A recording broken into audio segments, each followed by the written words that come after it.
Apart from the Cuban missions and the Grace Foundation, the church has also poured its heart into another major effort, the Grand Spend Fellowship.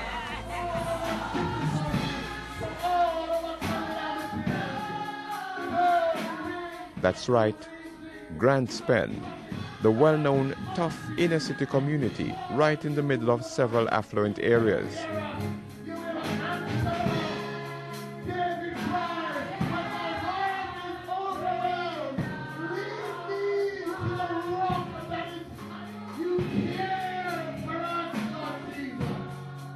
Members from Grace, led by Sister Iris Rainford, began holding Sunday school and distributing items for the needy decades ago in Grand Spend.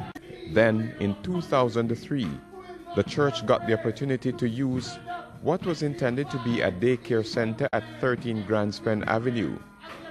The building had languished idly, due mainly to the violence in the area. The Grand Spend Church officially began accommodating services in March 2003.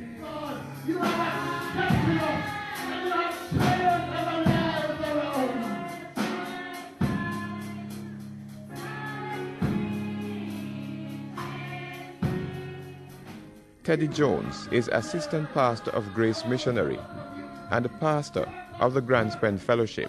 When we started then in 2003, we had mostly the children from the Sunday school, and some of their parents, a few of the residents of the strata plan. And gradually it began to impact the wider community. And so now we have persons from Grand Spend Drive, Grand Spend Avenue, Grand Spend Road, even Oddman Lane. And so what we have found is that out of this little Sunday school, we are now well on the way towards establishing a fully registered addition to the Missionary Church Association in Jamaica. And that, I'm convinced, is making a very, very serious impact on that community, given the fact that the people were not even free to leave the community as they wish. So we thought, why not take the church to them? And that's precisely what we have done. What you know of that story? And God, we as your people, we are asking you to change our lives so that we can stand and declare righteousness in Jamaica.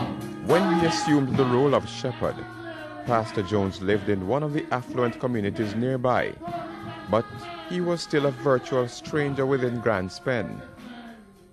Of course, the 3 years have not been an easy journey. I can recall many nights hearing lots of gunshots emanating from this section of the community. We have had some scary moments. I recall one night right after we finished a Tuesday night prayer meeting, turned around and right standing beside me were two young men about 14, 15 years old with some submachine guns. So there is the challenge of the possibility of the outbreak of violence, but through interacting with the young men of the community in particular, I've built a relationship with them, and I now feel very comfortable working in Grand Spend. And don't you be afraid. And don't you be afraid. Joy cometh in the morning. Joy comes in the morning. Troubles, they don't last always. Aside from the mortal danger from the frequent shootings, there are other challenges for the small church.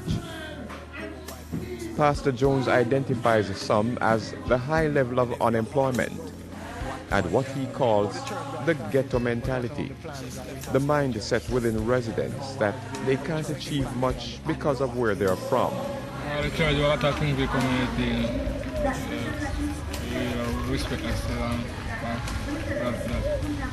What is one thing that you think tell us one good thing that you have seen the church do in the community that you would want us to continue to do? Well, we see the church don't need nothing to the community and let local children them and so the big people and Right.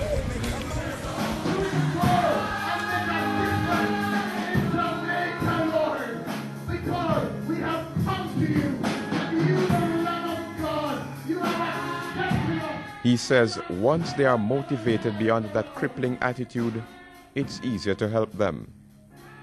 But what has the Grand Spend Fellowship achieved so far?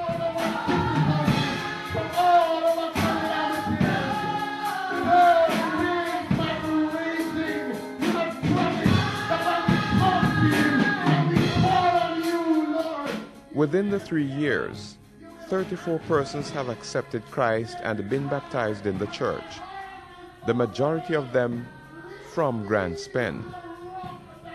The residents testify that the church has been a unifying factor in the community and has helped break down political and other barriers. Apart from the spiritual, Pastor Jones says the church runs a homework center and has helped students prepare for GSAT and CXC exams, in addition to helping individuals get jobs or enroll in the Heart program. He recalls that one night around 11 o'clock, he got a call from one of the young men in the area saying he was tired of the gangster lifestyle and wanted to accept Christ and be baptized right away. That made me realize that I should not give up, because here it is that a young man that I had spoken to months before, and something that I said to him has now come home to him, and he is willing to make that change. And when he came, he had a desire to bring with him all of his friends, and through him, many of his friends who were also involved in the kinds of illegal activities that he was involved in, and the lifestyle, negative lifestyle, they have since started coming to church.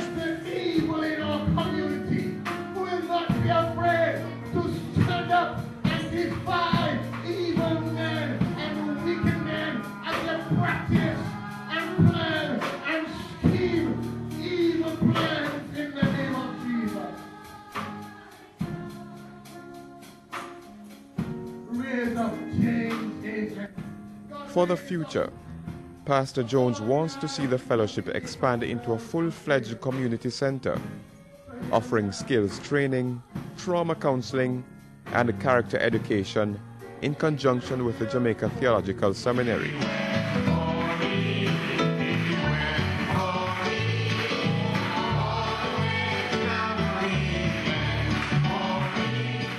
The parent church has no less ambitious dreams. Pastor Green shares his vision. I see the church consolidating.